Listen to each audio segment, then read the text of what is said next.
Diyan ako si Sofia Forayang at welcome na naman sa isang episode kung saan tinitimbang natin ang mga isyong bumabalot sa ating bansa.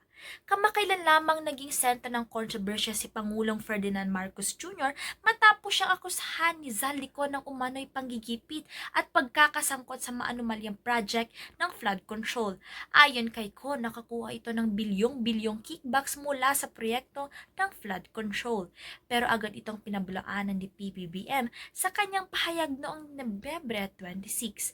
Aniya, "I did not negotiate with criminals." Mariin niyang itinanggi na siya ay nanghihingi o nakatanggap ng anumang kickbacks mula kanino man. Ibinunyag din ng Pangulo na kinansela na ang pasaport ni Zaldico dahil sa mga kasong kinakaharap nito at hinihimok niyang umuwi na ito sa bansa upang harapin ang kasong graft and corruption.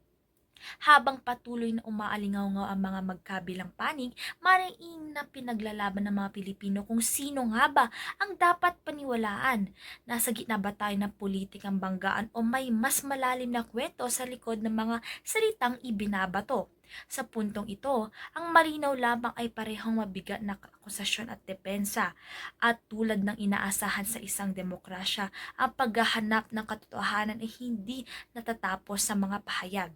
Nagsisimula ito sa mga masusing investigasyon, pagsusuri ng ebidensya at pagnanais ng mamamayan para sa transparency.